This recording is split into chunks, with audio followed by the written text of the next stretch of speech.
How's it going, everyone? It is Andre Williams, and today we're going to be talking about Ocugen, ticker symbol OCGN. I was talking to a gentleman today, and he's just like, yo, Dre, I know you're in this trade. You know it pulled back quite a bit in the market today. Where are you setting up your stop loss? How do I minimize my downside risk? And to kind of let you guys know very quickly here with my trade, my stop loss is actually set right at $6. So once it hits $6, I'm completely out of the trade. Would I be looking to get back in?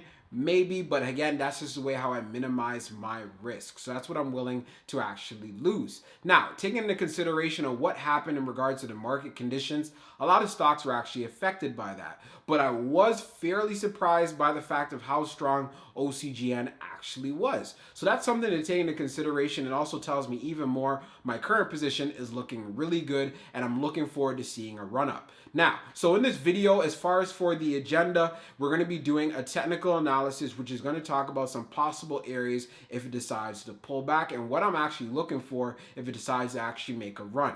We're also going to be doing an article that's going to be going over even further into the news in regards to Covaxin. This article is very recent. It's part of the reasons why I want to share it with you guys. Also, we're going to be looking at the short interest and the institutional ownership. Come on. I give you guys value-packed, jab-packed videos. I want to make sure you guys leave with something every time you watch this. But anyways, so I'm going to be giving you guys my final thoughts afterwards in regards to summing up everything that we covered in regards to the article. All right, so let's get into it. I won't take up any more of your time. So we're going to be going over this article that came out for OCGN. So let's get into it. So OCGN stock, the big Covaxin news that Ocugen bulls should watch. Ocugen is on watch as Bharat Biotech plans to ramp up production of its Covaxin vaccine. OCGN is in the red today, but investors should still watch the biotech firm closely. That is because news from its Indian partner and some social media speculation are heating up the bull case for OCGN stock on Monday. So what do you need to know now? The first part of the story today comes from India, where Ocugen partner Bharat Biotech is rolling out its Covaxin COVID-19 vaccine. Reports of dose shortages and side effect concerns are making headlines, especially with controversy surrounding the AstraZeneca candidate. Marketed in India as the covishield, reports of blood clots associated with the vaccine have complicated the rollout. Bharat Biotech may also face side effect investigations, but it is looking to leverage its vaccine to address shortages. A new report says the company will up its monthly production from 5 million doses to 12 million doses by July. To do so, it will start bulk production at a facility in Bengaluru. This comes after a Bharat official said the company received the necessary regulatory licenses. This increased production capacity appears to be exciting investors on Monday, especially as OCGN stock fans continue to root on Covaxin. OCGN stock on COVID-19 vaccine watch. So what else do investors need to know right now? Essentially, Ocugen remains in limbo, waiting for news from U.S. regulators. The hope is that the commercial partner of Bharat Biotech will profit from helping deliver Covaxin doses in the United States. While many investors remain hopeful that such a situation will unfold, a wait-and-see game is at play. Covaxin is still in the late-stage clinical trials, and those phase 3 results are also in high demand. Investors cheered on interim data from those trials early in March. That is where some of the social media speculation comes into the picture. Ocugen lists a Needham Healthcare Conference event for Thursday, April the 15th. There, investors are hopeful the company will share updates on Bharat Biotech and its Covaxin. However, the topic of this conference remains speculative. Be sure to understand all of the risks before making a move. So we're going to be doing a technical analysis for OCGN Ocugen. So we're going to take a look at the overall performance on the day. So ended up being down 4.02% and finishing the day at $6.68. Ended up seeing a low of $6.66 and ended up seeing a high of $7.08. So one thing that we can see right away, we want to take a look at areas of support. And we definitely have some areas of support right here at this $6.60 level, which it actually tested today, which we've already uncovered. And it actually did this on multiple occasions. So that's something to be aware of, that this is also a strong area of support. So what happens if this particular support level actually ends up breaking? So as you can see here, we don't really have as much proof in regards to solid area of support once this area breaks, especially this is on a 5-day trend, right? So the next area that we can see right away clearly is around $6.33. So that's just something to be aware of, $6.33. And if we take a look at the areas of resistance, we definitely have some resistance right at that $7 range, as you are seeing right here. So once we're able to actually get past this particular area, I could definitely see it using this $7 area as support. So that's one thing we want to see, and see that strong move actually maintain itself and not just have a quick pop in the early morning. So we want to take a look at an actual bigger look at what's going on with OCGN. So if we take a look at the 3-month 1-hour chart very quickly here, we can see we have some support right at this $6 range. So that's something to be aware of, and that's actually somewhere where I decided to actually put my stop loss, which would take me out of the trade that I told you guys I was doing since the last video. So that's where my stop loss is actually set. But one of the things you need to realize is, what is the next area of support using this particular chart? So we can see right here, we don't really have a strong area of support right here at 6, right? We know it's held up itself in the past, but hey, it's not the toughest, and that's why I set my stop loss there. But if we want to go down even further, we need to see if this area could actually hold right here around $5. Yes, $5. You are seeing this correctly right at $4.99. And if that ended up breaking through, which would be no shock at all, the next area you'd have to look out for is around $3. Let's just call that $4, and the next area is right here around $3. So just being aware of that and making sure you're minimizing your losses and you're also minimizing your downside risk is very, very crucial here.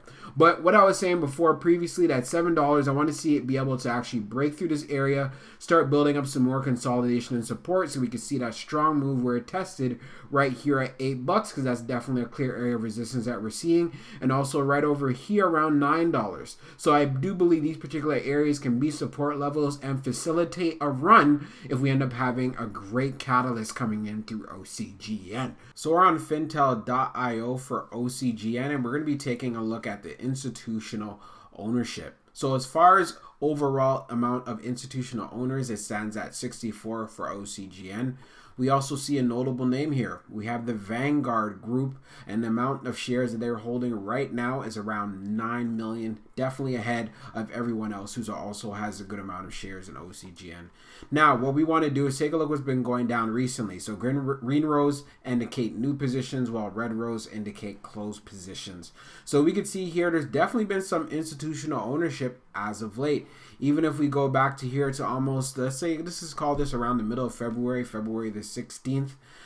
It's looking pretty good. We only have 2 institutions that ended up closing their positions, and we also have some notable names here on this particular list that are actually vested in them. We already know about Vanguard. We also see JP Morgan and Chase. We also see Citadel, even if we scroll down a little bit further. So there's definitely some institutional ownership here when we take a look at the amount that have opened up new positions compared to the amount that have opened up closed positions. So what we want to take a look now is at the short interest. We take a look at the short interest, the short volume ratio is around 22%. So we know if it's 21% and above, okay, that gives us an opportunity to see a short squeeze. But again, this is at 22, so it's going to definitely take a lot more volume and demand in regards to that. As you can see, the market volume in regards to shares is around 18 million, while the short volume is just under 4 million. So still fairly significant. We take a look at the short shares availability is at around 800,000, and the short borrow free rate is at 4.15%.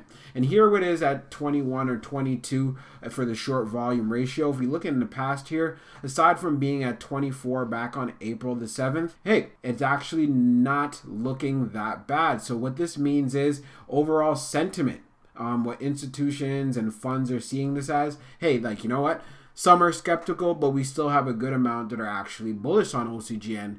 and looking for some sort of a movement. And that's something that you definitely need to be aware of if you're going to be inside this play. So for my final thoughts for OCGN, they definitely have a big time opportunity here. With Bharat Biotech actually ramping up production of the vaccine, this is great considering that we do have a shortage that is going on, especially being noticed in North America.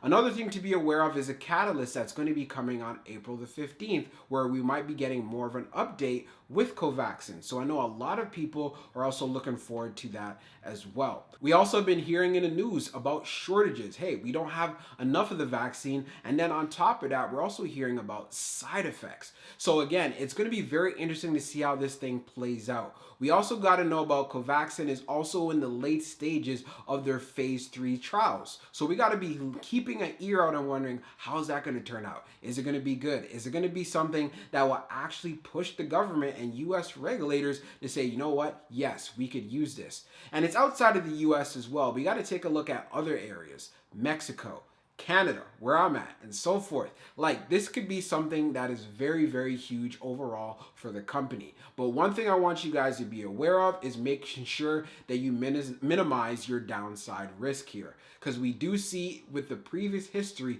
on the chart for OCGN, it does have a tendency not being able to keep its gains. So the fact that it doesn't do a great job keeping its gains, just make sure whenever there's a run up that you are protecting your profits, even though you believe in them long term. Let's say, for example, the stock price double. All I'm saying is try to protect your profits. Don't be ashamed to take some profits. Also, if you want to stay inside the play, take out enough where you can actually cover the cost to get you into play in the first place. So just in case it does pull back or something does happen, you're not on the losing side. I want you guys to be aware of this. There's a lot of things in regards to when it comes to vaccines and stuff like that. There's a lot of sensitive areas in this space. All it takes is just one bad thing to happen for a biotech company and it can literally just sink. We've seen that with a lot of stocks in this space. So I just want to make sure you guys are aware of that. But as far as the upside opportunity, it is huge. We already see a lot of institutions have been showing interest as well. We also see from the short interest, there's some short squeeze potential. So this is a great momentum play if you're looking into it. As far as a long-term play, you guys already know my stance on it. I'm just trying to take advantage of whatever movements that I see, and I make sure I have my risk management in place as well. Hope you guys found this video helpful, and we'll talk soon. Peace.